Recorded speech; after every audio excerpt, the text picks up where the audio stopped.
É um assunto tão importante, tão grande, tão extraordinariamente urgente que me sinto assim, cumprindo uma espécie de obrigação pública ao fazê-lo, né?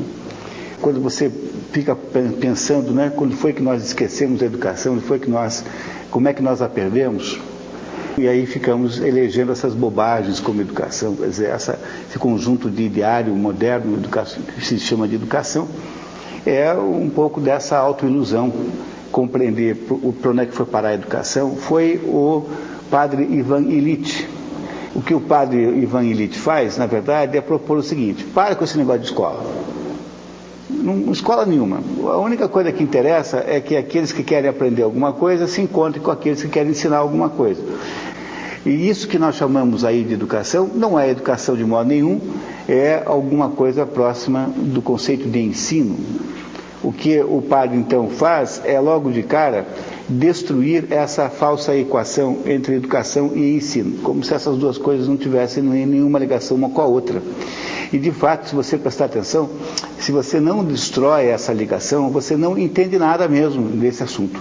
A pré-condição para entender o que está acontecendo e o que pode acontecer nos assuntos educacionais é nós destruirmos esta pseudo-equação chamada ensino igual a educação.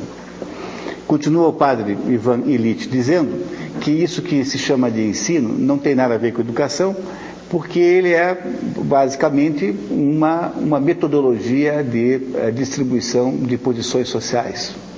Não se imagina de fato que alguém vai aprender alguma coisa.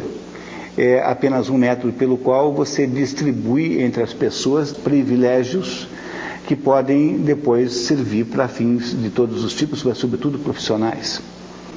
E agora vocês imaginem então a situação de alguém que está lidando com o departamento pessoal de uma firma grande, ascensorista, por exemplo. Se você não estabelecer uma enorme quantidade de obstáculos de qualificação, você irá ter uma lista de pessoas para analisar o currículo que vai demorar 5 anos para você chegar no último.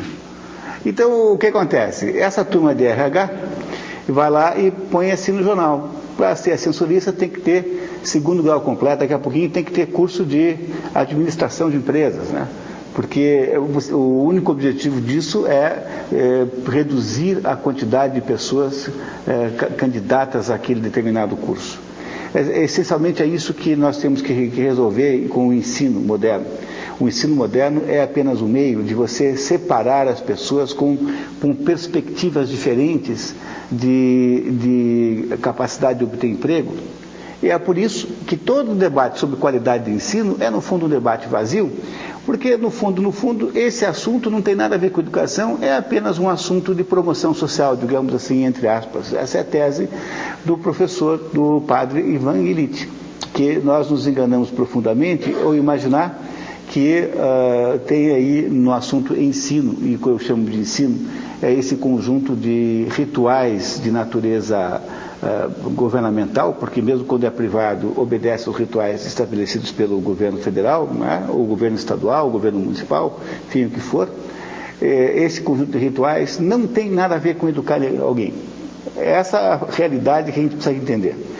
Então, por exemplo, há todo ano um debate sobre se deve ou não, como é que se diz, aprovar automaticamente os alunos. A turma que acha que tem que aprovar automaticamente é composta fundamentalmente dos cínicos, que acham que é isso mesmo que eu estou descrevendo, e falam assim: já que é apenas uma coisa de faz de conta, qual é o problema de aprovar automaticamente, então, aos alunos? E o pessoal que acha que não deve aprovar automaticamente são os otimistas, que acham que isso tem a ver com educação e ainda imaginam que possa haver alguma educação no sistema de ensino. Ele só tem interesse em preencher papelzinho, em lista de presença, isso, daquilo, outro, então ele permite que um professor qualquer dê a aula que bem entender. Olha, eu faz 20 anos que eu sou professor de tudo quanto é jeito. Fui professor de português e de inglês no 2º grau, fui professor de economia, sou professor de pós-graduação, faço tudo quanto é aluno. Nunca na minha história de professor apareceu alguém para discutir a aula que eu estava dando. Mas o problema desses indivíduos é que eles precisam saber alguma coisa antes de ensinar os outros. E se eles vieram do mundo do ensino, provavelmente vieram já contaminados com os defeitos do próprio ensino. o que nós temos aí é um caso perdido, o ensino é completamente irrecuperável. Para conseguir um sujeito que sabe alguma coisa para dar aula, há um investimento terrivelmente grande e só se pode fazer com uma pequena parcela dos professores e também há, de fato, uma pequena parcela de alunos que gostariam de empreendê-lo. Mas, fora isso, o resto se contenta com esse mise-en-scène, com essa espécie de farsa geral chamada ensino, e que é mais ou menos a escola pública no Brasil, por exemplo, é um negócio que só existe para contestar a tese de que não existe nada, que não existe mais. Há boas escolas aqui e acolá, mas a média é muito terrível. Você imagina que depois de 8 anos, em que nós raptamos as crianças 5 horas por dia, durante 8 anos, gastamos 1/4 do orçamento com isso, até por lei. Todo mundo é burro? Ninguém sabe ler?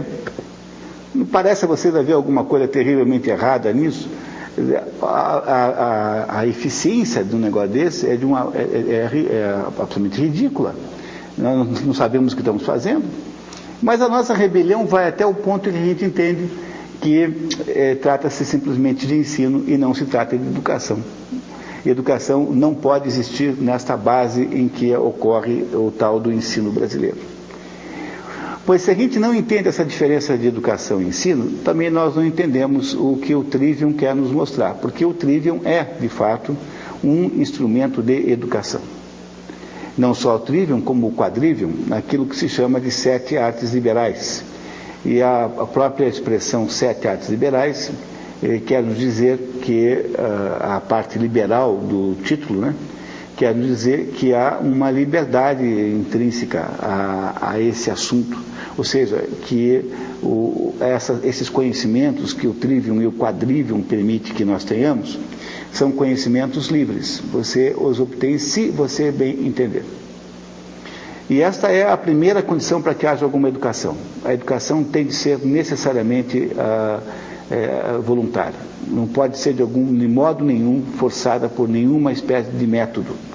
E é por isso que eu sempre digo para todo mundo que eu sou o professor mais feliz que se possa conceber, porque eu tenho 600 alunos voluntários. E é muito pouca gente capaz de ter a mesma quantidade de alunos voluntários. Os meus alunos vêm todos o que querem.